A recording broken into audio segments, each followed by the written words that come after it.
Welcome to What the Health? Where anything health is fair game, as we tackle the trends and bust the myths about health and wellness. Here are your hosts, Dr. Dan and Angela Toro. And welcome to another episode of What the Health. I am Dr. Dan here with my co-host, Angela. Welcome back, guys. I'll get this out of the way. As you know, at this point, we are here for informational purposes only. This is a discussion about health. We are in no way offering individualized medical advice. Always talk to your trusted healthcare provider before making changes to your specific health routine. And with that being said, we are going to discuss, I consider myself a bit of an expert on this topic because I've been doing it for more than a third of my life. So what are we going to be talking about today? I hope you've been doing it more than a third of your life. Oh, I see what you're saying. We are talking about the secret of sound sleep. So I was like, I hope you've been doing it every day for your whole life. Well, 8 hours out of a 24-hour period. I got you. So probably no secret that sleep is important, but it's also no secret that it seems to be the first thing to get sacrificed when it comes down to trying to keep up with our crazy lives and the we talk about this all the time, the kind of ever going momentum of the world that we live in now. The hamster wheel. The hamster wheel, exactly. But sleep is something actually that I talk with people a lot, because I'll have people coming in and, they're like, well, I'm doing everything right. I'm changing my diet, I'm exercising, I'm not getting the results that I want. And it tends to be one of two things. And those two things tend to go hand in hand, which is they're still dealing with a lot of chronic unresolved stress, or they're not sleeping well, not sleeping enough. Now, real quick and we'll get into this more in a little bit, but when you say chronic unresolved stress, are you talking about mental, emotional, biochemical, physical? Yes. Exactly. That's what I figured.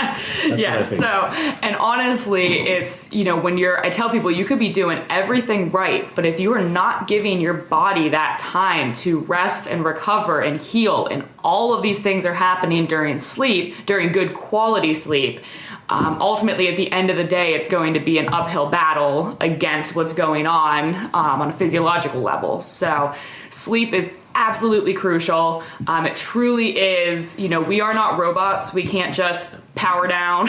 Would be great, wouldn't it? Plug in for 20 minutes and then be ready to go. We're not computers. We can't just, plug the charger in whenever we want throughout the day because it's a little bit low. It reminds me of the movie Elf, where what's his name? Buddy the Elf. He's like, he was getting up in the morning and, he had done all of this decoration in the house and his adopted parents. And they're like, did you sleep at all last night? He's like, oh yeah, I got a full 40 minutes. Yeah. And honestly, and that's what some people try to do, and they try to function on that. And, but ultimately sleep, whether you feel recovered or not in the morning, that's, there's some other things that could be going on there, but your body needs that time to recharge. That is essentially your body's time of getting plugged in and recovering. Especially when it comes to muscle repair and then to brain. So you have two phases of sleep, your REM and your non-REM, and both are important. The REM is essentially where your mind is kind of that's we think of the active, the dreaming phase. So your mind's very active, but there's a lot again of recovery that's happening there. But then in that non-REM phase, where your mind is really truly turned off, deep sleep. Yes, deep. That is where your body can now actually recover, and it's so important. If you're talking about injuries, if you're talking about illness, your body needs that deep healing recovery time. If you're an athlete, that is absolutely crucial. Your training, your exercise, your training is a breakdown period. You're breaking down your muscles. We talk about this in our exercise progression podcast, so check that out if you're more interested in that. But exercise is essentially a breakdown period. Where you actually get stronger is by the recovery, by your muscles then healing and recovering and getting stronger and getting bigger. And that all happens during that sleep time, during that deep sleep. So if you're, pushing and sacrificing your sleep for your training, ultimately it's not going to have the same results that you're really looking for. Well, that's it. I mean, so you talk about from the physical aspect there, but also the biochemical and your immune system. It's like your immune system recovers through the sleep period. And so, strengthening that immune system, people who deprive themselves of sleep, okay, you can get away with maybe, 1 night poor sleep, 2 nights poor sleep, but you start going longer than that and you are really dampening, your ability to fight viruses that are, everywhere in our environment. I can almost call it when I'm going to get sick. Yeah. Like when I'm coming off, I can tell, like, usually by day 4, I'm like, okay, if I don't get a good night's sleep, I'm gonna, because again, we're around people all day, every day. We are exposed to stuff all day, every day. So it's a matter of, I'm like, I can feel it. And I think last night was that for me. I'm like, my body knew you need sleep tonight or tomorrow you're done. And I woke up this morning. I slept well, and I woke up and I'm like, okay, that little tickle in my throat that was there yesterday, gone. Just feeling a little bit more relaxed, a little more energized than I had been the past couple days. So we talked about it in another podcast in terms of listening to the body. And I remember last week I had a week. we were supposed to do this last week. Yeah, right? I was just so lethargic last week, and I could not pinpoint it. And the only thing that it really came down to was I think my body was fighting off a virus.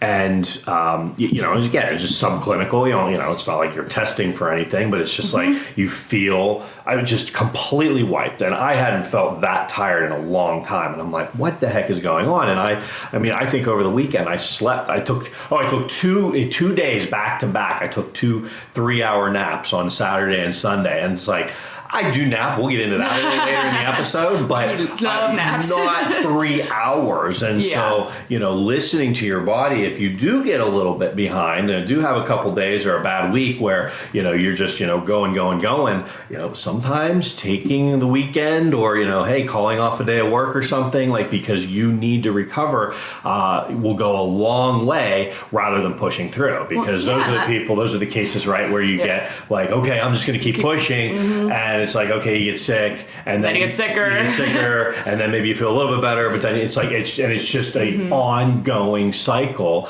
of this. You never fully recover from whatever illness your body is fighting because you're constantly in the state of immune suppression. Yeah, I tell people all the time, there's a reason you feel tired when you're sick. That's that is your body telling you what it needs. Lay down. Yeah, there's a reason, same reason that you kind of crave soup and things like that. Your body's telling you, like, I want fluids. I want, I don't want I don't need a big heavy meal. Salts, minerals. Yeah, the salts, minerals. Yeah. So it's like, listen to that. If you were extremely exhausted, instead of, chugging your 5th energy drink of the day, try sleep. And like you said with the naps, absolutely. I mean, if it's, I'll find those times where there's times I'll go, I'm like, I'm going to lay down and see what happens. And there's times where I'm like, okay, I've laid here for an hour and I'm going to get back up. And there's times where it's, my alarm's going off 3 hours later. I'm like, what happened? Where am I? I was like, okay, obviously I needed that. Yes. So giving your body that, that opportunity to do that, because ultimately, like you said, we all have poor nights of sleep here and there. We all have those weeks where just, things are crazy. Yes. So, in the short term, sleep deprivation is going to make you feel tired, lethargic. It's going to affect your, your ability to concentrate. Yeah. So, people talk about driving sleep deprived is equivalent to driving drunk. And that's really important, especially if you're in a job where you do a lot of driving. And unfortunately, those are sometimes the jobs that aren't getting a lot of time to get good quality sleep. Yeah. So you really want to make sure that, if you're driving for a living or, driving, you're a parent driving your kids around, you really want to make sure that you're not sacrificing that sleep. And I know it's hard to find the time when you're, working a weird schedule or working around kids' schedules, but that not even chronic, short-term sleep deprivation can really affect you cognitively. Yeah. So you really want to make sure that you're being aware of that. If you do have to drive, and you haven't had a great night's sleep, if you have somebody to swap off regularly, take breaks, make sure that you're, not getting stuck in that, kind of long zoned out period, because it really can, it can hit you like that. Yeah. Especially at night too. Exactly. Yeah. At night. yeah, all of a sudden, and you hear it all the time, people fall asleep at the wheel and I don't know what happened. And it's like, well, your body decided this is what it needed. And that's, unfortunately just, it happens. And it affects your ability to concentrate. So same thing. It's such a catch-22 because, people stress all the time, think of students studying for tests and exams, or people, adults were preparing for a big presentation or something at work. So what do? You stay up all night preparing. Well, that's probably one of the worst things you could do, because then you're going to be less kind of cognitively prepared the next day. So I remember in college, people would be pulling all-nighters. I'm like, I'm going to bed. Like, what? I'm going to bed. Because I have never been able to pull an all-nighter. My body, I do not function without sleep. I know. Yes, I know. Sorry. No, we had a couple big, we would have a couple big exams in chiropractic school. I never did it in undergrad, but graduate school, it was, there would be nights when it was like, okay, 9 o'clock, the pot of coffee is going on, and it's like we are planning to stay up, until we, pack the information. Yeah. Now, again, we always did, we would find time like, okay, we would hit that 2, 3 a.m. and it's like, nope, I got to go lay down for 6 hours. And, because again, that's the time where all that information you packed in actually gets stored gets stored as memories. So absolutely. So let's talk. So those are the bad examples of of our sleep disturbances or disorders. So let's talk about, what does healthy sleep actually look like? What do we have to do to achieve healthy sleep? How do we define healthy sleep? Yeah, and I mean, I feel like, and again, you'll hear people be like, oh, I can function on X amount, Y amount. Yeah, but it seems like 7 to 9 seems to be, that's been pretty consistent across in the literature. Yeah, so you hear 8 hours, and that's where that number comes from. Is that 7? And we're talking about adults, because kids, way more. way. And that's a whole nother issue where I don't think kids are getting nearly enough sleep anymore, and that could be a whole nother. That could be a whole nother podcast. Well, yeah, there's actually, there's some schools across the nation that are pushing for elementary schools to, go later, start more like during a high school, time, or even high school students to start later. Way around, because elementary school does start a little bit later, but allowing them to sleep in. But then, then the argument always is, well, those high school students, they're just going to stay up later, right? So, again, that's just getting into the whole parenting thing, a whole nother topic there. So for adults, 7 to 9 hours for adults, that's pretty typical. I was, looking up really quick the difference between men and women, because interestingly enough, it does seem like once you get into like your 30s and 40s, men on average tend to need a little bit less sleep compared to women, which I think is very interesting. But I think this is just from experience, from clinical experience of talking to my patients. I think on average, I feel like women have a harder time going to sleep and staying asleep than men. Now, again, I have seen both. Men and women struggle significantly with sleep, depending on a case-by-case basis. But I do think on average, I think women tend to have a harder time going to sleep, staying asleep. I think a lot of it has to do with the overburden. The prefrontal cortex, the overburdened caregiver, mind, the checklist, the never-ending checklist, to-do list, and did I take care of it? Did I turn the coffee pot off? Did I start the dishwasher? I do. Did I get that project done for work? I could have added this or this. It's like, shut it off. So, trust me, we wish we could. I know. And again, as a man, I am very grateful that I have the ability to close it down, and I always I half jokingly say to my wife, if our kids' health and long-term stability was dependent on my lack of sleep, they would not have survived to this point. So thank God my wife can handle a lack of sleep much better than I can, because my body, I think much like you say, like, you can't handle. We're tired people. Yeah, we're tired people. You remember that one? We're tired people. Was that from our father? Yeah. We had gone to church one morning on a Sunday morning. Come home, he's napping on the couch, and Mom, like, how you have been awake for 2 hours? How are you possibly to the point that you need a nap? We're a tired people. And we're all of us sleeping, or just him? And I think about that all the time, because It's very true. Yeah, see, I'm the type of person that I can just shut it down anywhere, anytime. It could be late morning, early afternoon. It's bedtime, whatever, and it's like, okay, head's on the pillow. I'm done. But for the average person, so that's 7 to 9 hours. So to best, and again, everyone's going to be different, but there are certain things that are going to be beneficial for everybody to help maintain that. And one of the biggest things we hear about is maintaining a routine, a sleep-wake routine, which is probably honestly one of the hardest in this, because the 9 to 5 doesn't exist anymore. Yeah. And it's just we live in this sort of kind of 24-hour world. A lot of people are working with people in different parts of the world or working different shifts. But ultimately, the best you can do with going to bed the same time every night, waking up the same time. Yeah, within an hour. An hour, they say. So it's like if your consistent bedtime is 10 o'clock, within an hour plus or minus, that should be that should be the time. And again, if you get into a routine of that, your body will tell you, okay, it's time that, we're starting to shut things down. Maybe you're watching a little TV. We'll get into that in a minute. But maybe you're reading or watching a little TV, and it's like you find yourself, it's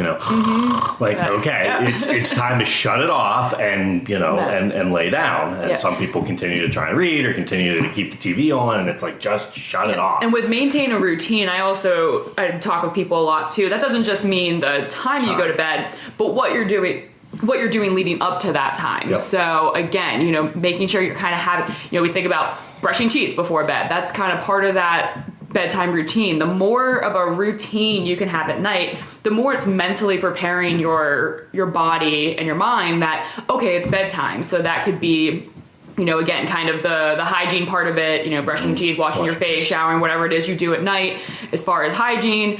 And then it could be, if you do prayer or meditation, if you do, if you do like to read, making sure you're doing it at the same. So are you reading in bed, or you read on the couch and then going to bed, but kind of keeping that same routine so that your body learns, okay, we're doing, these 3-4 things, and then it's time to shut down. And the more of that routine you can have, you think about kids, we do it with kids. Yeah. Okay, brush your teeth, then we read a story, and we go to bed. Yeah. But somehow we get to adulthood, and it's just... Well, we feel like we have the freedom to do whatever we want. We think, I want to stay up. Yeah, we go, and then go to bed. Well, why can't I sleep? It's because you didn't give yourself that wind down period. So that's, with that routine, that's really important. And then what was next on?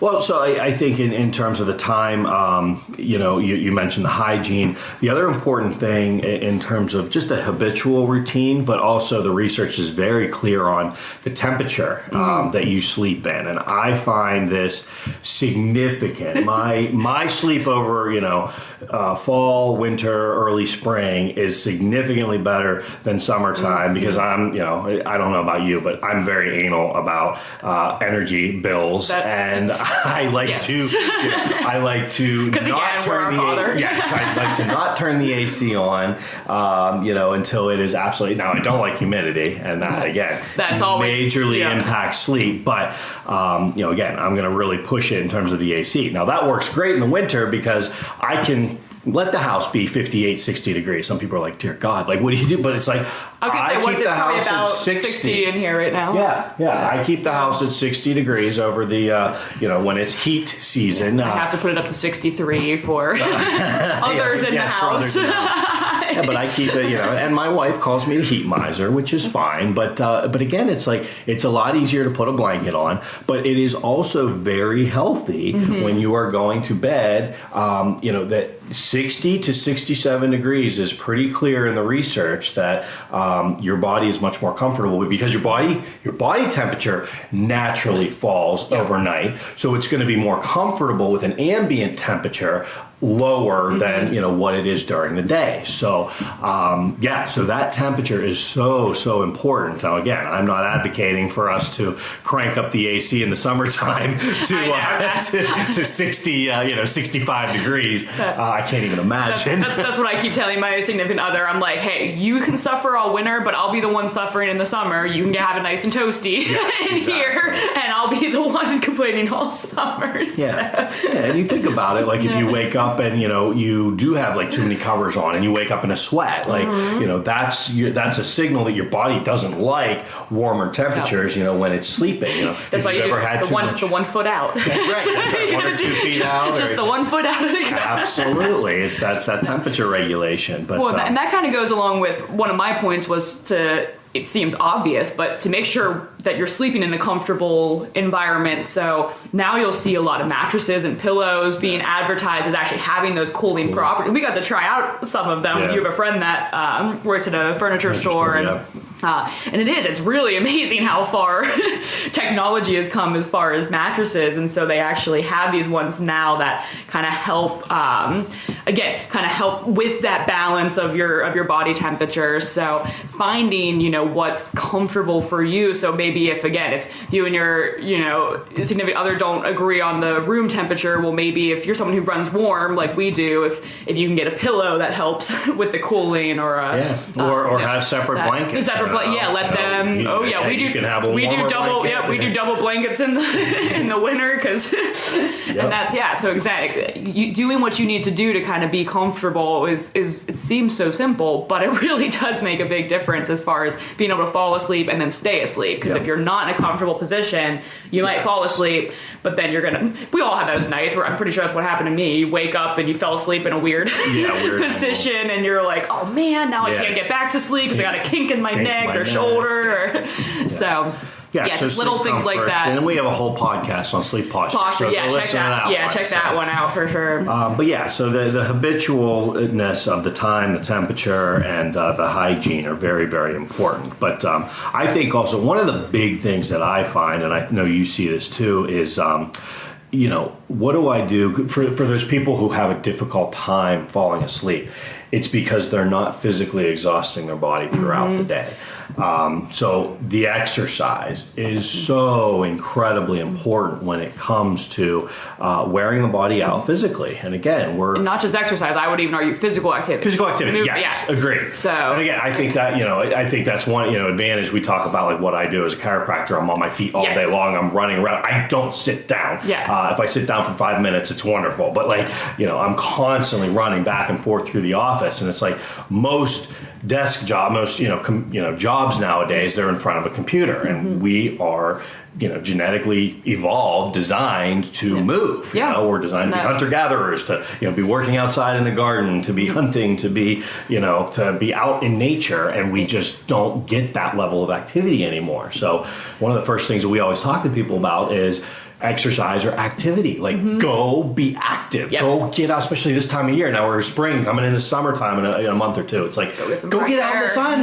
Go get out in the fresh air, especially when it's cool air. It's like, because that, you see it in children, right? They get out in the cool air and it's like, it wipes them out. It's like, it does the same thing for adults too. It's like, go get out in the air. It makes a huge difference. But moving your body so important. Because again, remember, sleep is that recovery phase. Well, if you never really if you didn't push the body, it doesn't have anything to recover, then that could be part of the issue. Your body's like, well, I don't need to go into deep sleep. You didn't do anything. I don't need to recover. So go do some push-ups. There is something to, and again with that, as far as coming with a routine, you want to be careful with doing very high strenuous activity too close to bed. So it's finding that fine line.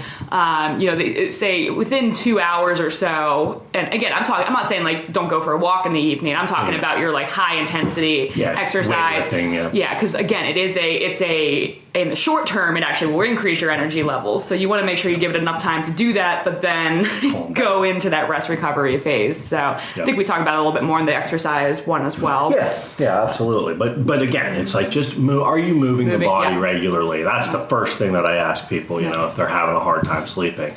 Are you physically wearing your body down on a daily basis? And I talk to people about that as far as adding that into the nighttime routine as well. Doing some gentle stretching, doing some yoga, doing, something deep breathing, something physically to again tell the body, okay, this is time. We're getting ready for that rest and unwind time.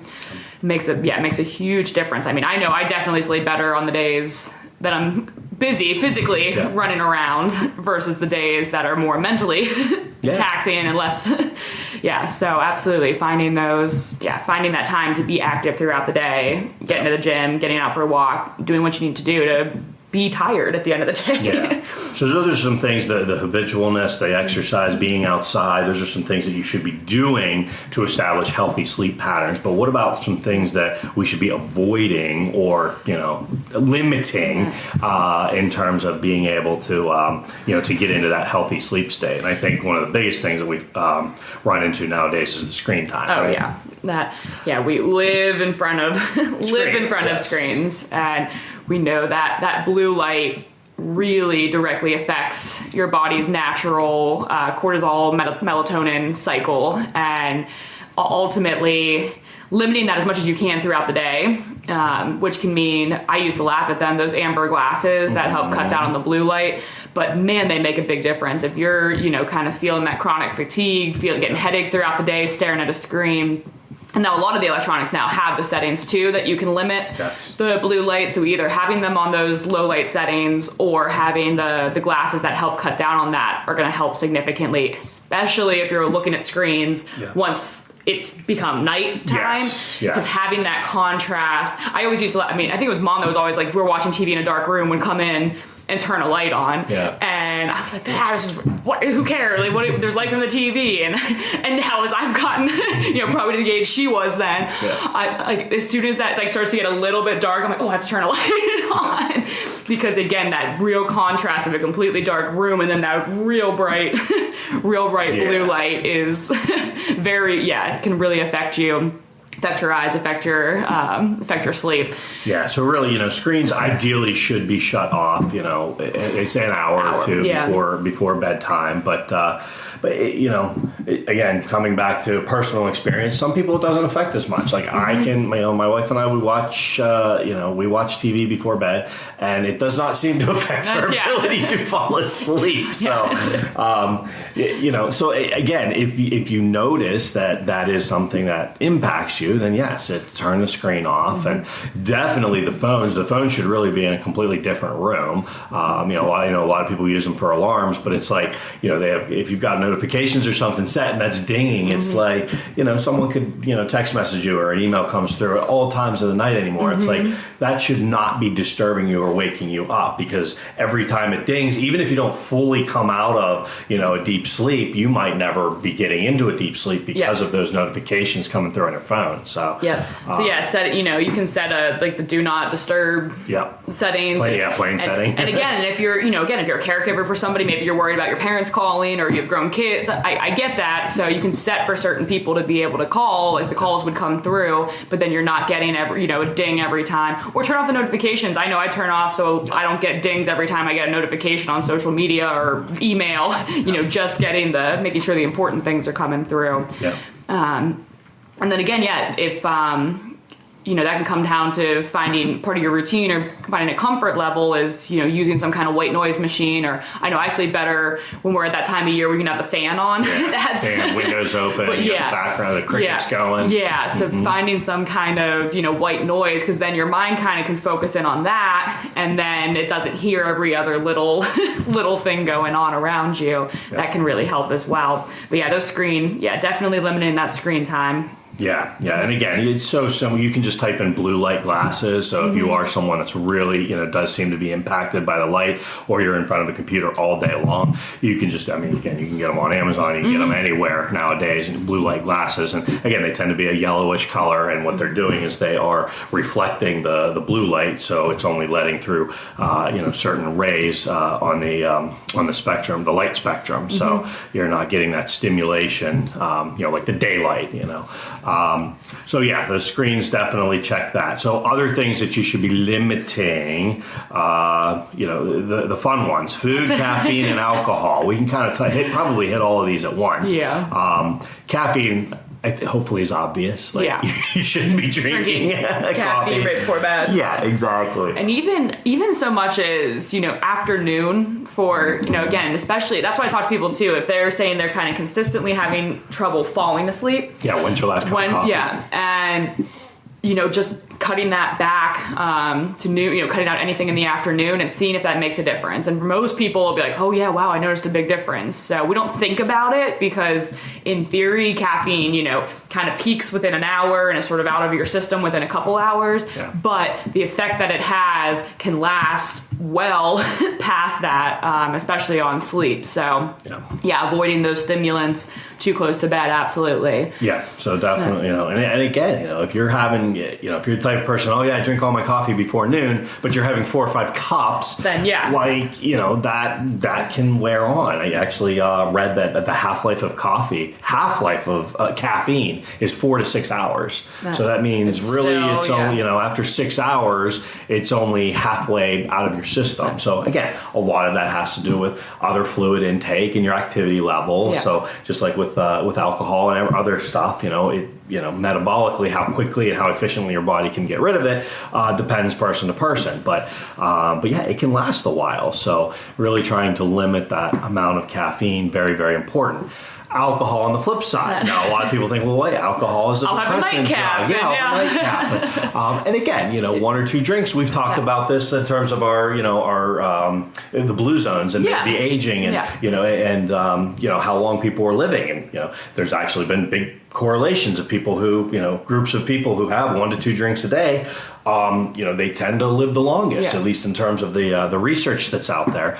But 1 to 2 drinks is much different than I'm going to drink 3 to 5 to pass out. Yes. And then what happens is either through detox, the alcohol is coming out, your liver is going through a dump. You're sweating because of the toxicity, and so you'll tend to fall asleep more quickly with alcohol, but you get a much poorer quality of sleep. You won't go into that deep sleep. Correct. So after 3 to 4 hours, after your body is starting to dump and detox from the alcohol, you actually, and we've all done this. Well, many people have done this before, where it's like, okay, you've had way too much to drink, you pass out, but then it's like you're up in the middle of the night, and now you can't fall back to sleep. Yeah. And it's like, I don't understand. Yeah. I drink so much, I can't. Why can't I stay asleep? Well, that's because your body's literally detoxing from the alcohol.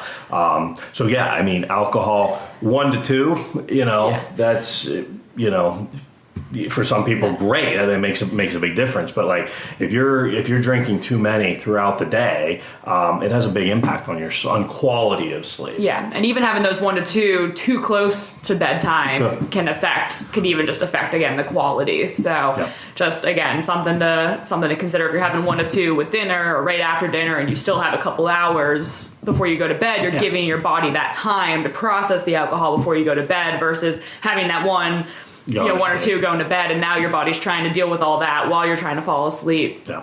So again, it's giving your body that time to actually do what it needs to do. It has the ability, a healthy body, a healthy liver has the ability to process 1 to 2 drinks. You just have to give it the opportunity to do it. So, and then it's the same thing for food then too. Exactly. Because, a lot of people, and again, this goes back to schedules. There are some nights that I don't get home until 8 o'clock at night. Like last night we were eating dinner. So I'm eating dinner, and it's like, well, you should not really, ideally, you should not eat your last bite of food. And this is dinner and snacks. Your last bite of food ideally should be 2 to 3 hours before you're ready to go to sleep. So if you're eating dinner at, if you have a bedtime at 10 o'clock, 7 o'clock should, 7, 8 o'clock at the absolute latest should really be your cutoff for eating. And this doesn't just go to sleep, but also a huge impact on weight loss. So people who are struggling with weight, that's a whole other podcast. That's the biggest thing I notice with, it's like when I'm really trying to monitor my weight, I have to cut out that, I have to make sure I'm cutting off my eating at a certain time. And I think that's one of the misconceptions too, because a lot of people think like, oh yeah, you digest your food overnight. No, your digestive system really shuts down significantly overnight. So because your body's trying to do all those other things we were talking about with the mind and the muscles and the immune system. It's trying to work to do other things, not digest your food. So that's why it's so important that eating, cutting your eating off, taking a nice walk, before, after dinner. And then if you are, in a situation where you have to eat later, make it a lighter meal. Make it something that's more easily digestible. So don't sit down and eat a 4-course meal 2 hours. Yeah, you shouldn't be eating Thanksgiving dinner 2 hours before bed, because that's a lot of food to have to process versus, if you eat a night, lighter, and that's why they actually say, dinner should be your smallest meal of the day. So and that's what, a lot of cultures, the Europeans, Indian, your big meals are in mid-afternoon. So yes, that very, very important with the food, and that kind of leads into some of the disorders. And I can tell you, I've struggled with this in the past, where if I notice that I'm eating too much closer, to the end of the night, reflux is one of the most. Acid reflux is, it can be common throughout any time of the day, but let's say you eat a big meal. Okay, so now your stomach is bloating, and now boom, you're ready to pass out. Well, immediately you're laying down. So first of all, now gravity's working against you because, now all that food that is sitting and bloating in your stomach is pushing right back into the esophagus, the tube that goes from the mouth down to the stomach. So now you're feeling all that acid that's just sitting in there. And then again, that's uncomfortable. So if your body's uncomfortable, it's not going to get into a deep healthy sleep. So that's one of the most common things, disorders that can lead to sleep challenges as well. It just has to do with timing. A lot of times it has to do with what you're eating, but many times the timing of what you're eating. So that's big impact there in terms of food and timing of that. With that, other disorders that can lead to sleep challenges. Restless leg syndrome is a big one. The tingling, the numbness, the cramping of the legs, just again literally feeling restless because your legs don't feel comfortable.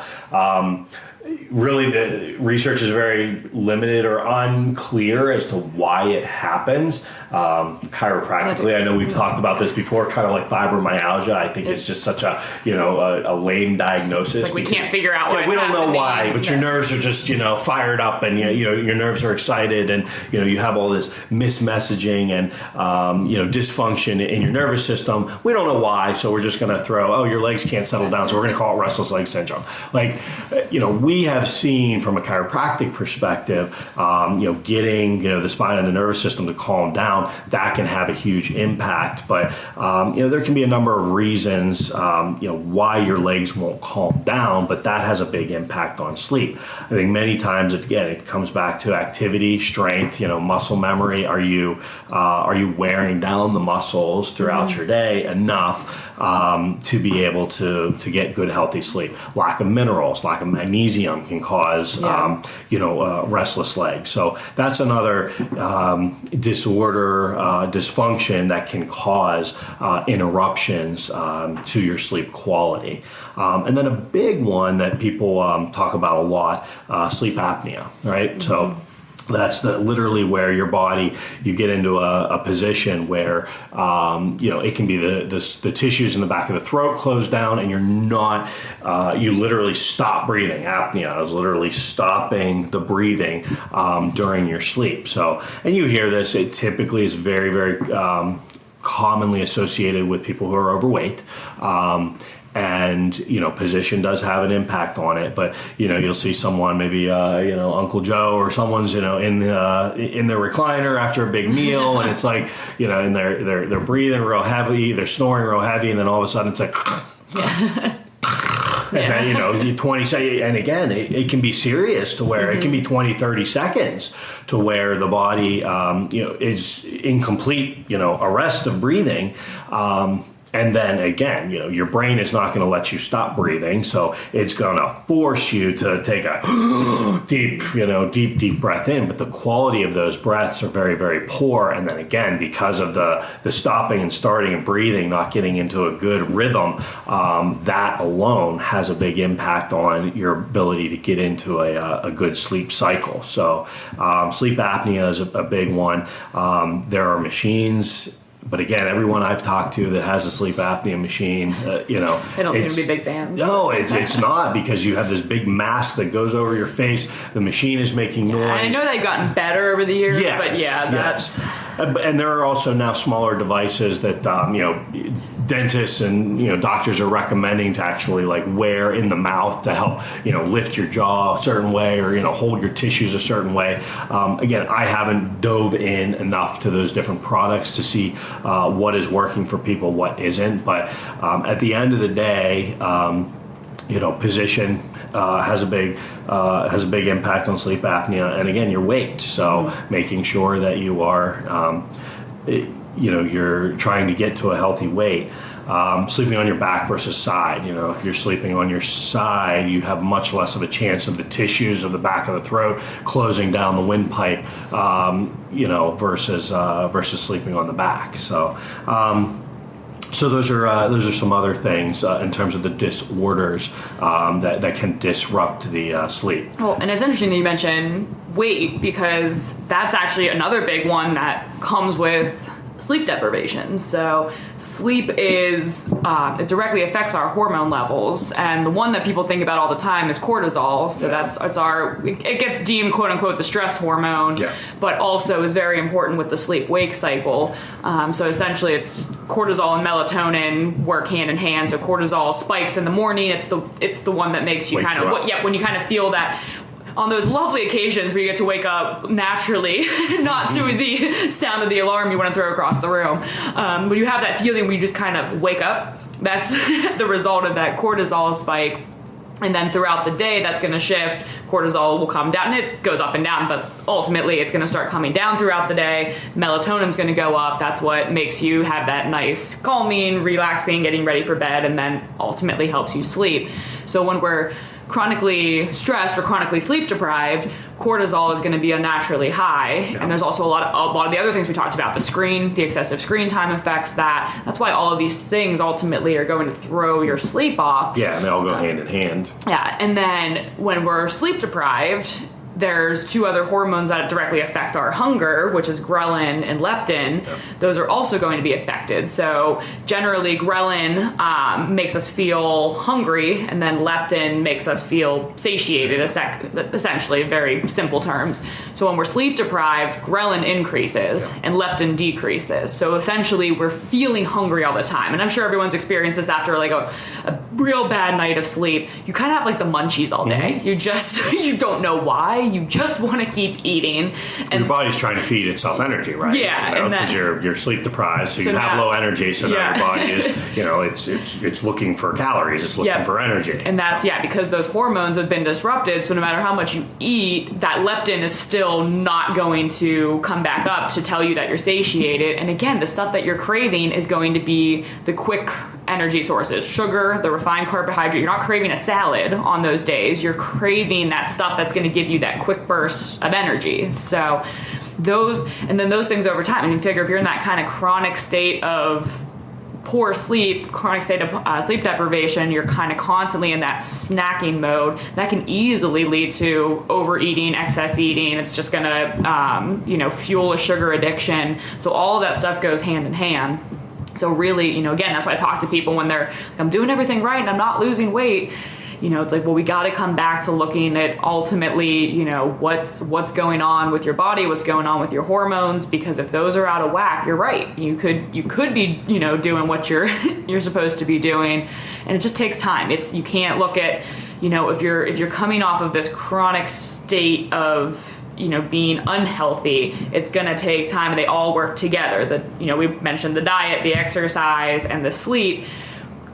All of them are going to help each other, and it just takes time to make sure that they're all working together and not getting frustrated, and really being conscious after a bad night's sleep, being aware, okay, I'm not really hungry, I had a bad night's sleep, stay on with my eating plan.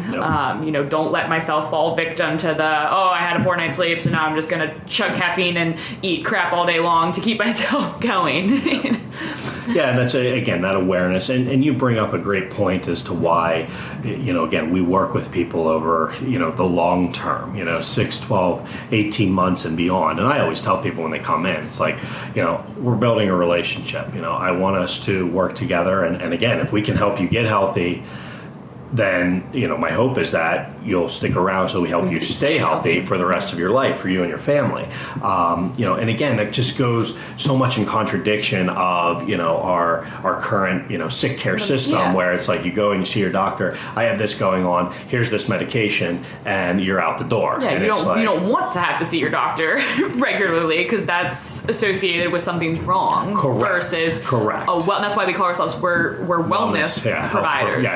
Truly health promoters, because we're facilitators, right? We are just helping you learn and do what is going to facilitate your body naturally getting healthy, designed to heal. That's what we. Someone should write a book. Someone should write a book on that. That's where we talk about this long term, because so many people, when they're coming in, it's not that they have one thing going on. They are literally, their body is the Titanic and it is heading towards the iceberg. And I tell people, I can't stop that and turn you on a dime. We have to first slow the momentum. And so a lot of times when people are starting care in our office, they might, come in for one thing, and, they, maybe a symptom or something amplifies for a little bit as their body is just starting to slow going down the path of illness. And then, so once we finally get the ship to stop, now we can put it in reverse and actually start building and regaining health and well-being. And you're right, that takes time. And so reestablishing a healthy sleep pattern, it could take 6-12 months to really get yourself into a healthy sleep routine. So don't give up on it. It's not like, I'm going to do this for 1 week and I get back on track. I mean, if you have years and years and years of poor patterns, poor unhealthy patterns, it's going to take months to recuperate. One of the easiest ways we say in the office, for every year that your body has been in a state of decline or degeneration or poor health patterning, plan for about a month of recovery. So if you've been heading down the path for 2 decades, plan on 2 years to get your body back to healthy. So, so that just kind of gives you a little bit of an idea of a timeline there. So you mentioned, medications. We talked briefly about that. I'm not going to list. There's a number of medications. You can literally just Google it. Google medications that affect sleep, and if you happen to be on one of them, and you're having sleep challenges, talk to your trusted health professional and see if it's something that maybe you could tweak, or even just change the time of when you're taking it to see if it makes a difference. And finally, I want to bring this up. We mentioned it really quick. Napping. Okay. What are your thoughts on napping, Angela? I love napping. Me too. Don't tell me I'm not allowed to have my naps. It's very interesting because, again, getting prepared for this episode and everything. Again, I find myself a bit of an expert on sleep and napping, because I love to nap. I don't do it every day, but I do. I will find a couple days a week. I will take either a 20-minute. Maybe I find a time on the weekend where I'll crash for an hour and a half or 2 hours. I love it. The research is very mixed on it. I've heard. It's like eggs. I know, right? Yeah, eggs are healthy. Eggs are bad for you. It's the same thing, napping. But again, going back to the underlying, research on it, they find that people who nap more, some research says that you're at a higher risk of heart attack, of stroke, of these other, diseases. But again, looking at it from a holistic perspective, are those people, do they have the illness already? Yeah, are they? And is that illness of high blood pressure or, poor quality sleep or medication, is that causing them to have poor quality sleep? And so now they're being forced to nap throughout the day because of that poor quality sleep. So you have to, which one came first? Exactly, the are chicken they napping because they're unhealthy, or are they unhealthy? because they're napping. Exactly. And, I would argue from a clinical experience that it's more likely that they're napping because they're already unhealthy. So the nap is the sign that unhealthiness is there, but you can look at it from the other way. If you are wearing your body down, again, you work out at a very high level, and you get up early in the morning, you work out. So by the time you hit that midday, it's like, okay, I need to rest for a little bit. I like my siesta. And again, there's a lot of research on cultures that do nap that do show very improved qualities of health. They have less strokes, less heart attacks. So again, it's mixed research. I'm not going to sit here and argue, you shouldn't take a nap. I think, again, I would say that if you are getting a solid 7 to 9 hours and, you are eating healthfully, you might not feel the need for a nap. But if you do have a night or two of, maybe mixed sleep, poor quality of sleep, you might feel the need a little bit more. So, and I think it comes down to your schedule too. Yeah. So again, I didn't used to nap when I was working a 9 to 5, but now with on our long days, it's my day is starting at 6 a.m. and go until 7 p.m. Yeah. But we have that little break over lunch, so it's like I'm not gonna make it 11 hours just go. And it's not even so much for for that. Sometimes it's just that mental. It's just that chance to literally turn off your mind for a minute, and just because again, as a woman, if I'm awake, I'm doing something. There's no just sit and relax. Yeah. So it's sometimes for me, it's just my opportunity to say, okay, this is my 20, 30 minutes to just, and I don't always fall asleep, but usually I try to use my lunch. I'll eat, and I'll always set that alarm just in case. And I'd say probably more often than not, if I let myself actually sit on the couch, I'll doze off for probably 20 minutes or so. But yeah, it is. It's just sort of that giving yourself that time to do what you need to do to have the energy to get through the rest of your day. Yeah. Yeah. So again, I'm, as a health professional, I'm not going to argue one way or another. I say if, you are feeling the need for a nap and you feel better after you take the nap, then most likely your body needed it, and it is probably healthy for you. And again, you also have to consider time of it too. Yeah. If you're on a weekend taking a nap, at 4 o'clock and sleeping to 7, and that's probably going to impact your sleep. But if you're looking at like, hey, I'm going to take a nap from 1 to 2:30. Or if you're getting home from work and napping on the couch a couple hours before bed. That's going to impact it. So time and length have a big impact there. But as always, if you have questions, feel free to reach out. If any of this sounded resonated with you, or you have more questions on the topic, you can always reach us at Turo, Turo, familychiropractic.com. You can email us, you can contact us. And again, we always appreciate questions. That's one thing I think we're going to start adding to the podcast is questions, and do a question and answer session at each one, because we're getting more questions in the office of like, what about this? What about this? So we're really going to start to increase that in terms of being able to answer the questions that are out there. So with that being said, thank you guys so much for tuning in. I'm Angela. And I am Dr. Dan with another episode of What the Health. We'll see you next time. See you next time. You've been listening to What the Health with Dr. Dan and Angela Toro, brought to you by Toro Family Chiropractic. To learn more about the resources mentioned on today's show or listen to past episodes, visit www.whatthehealth.world.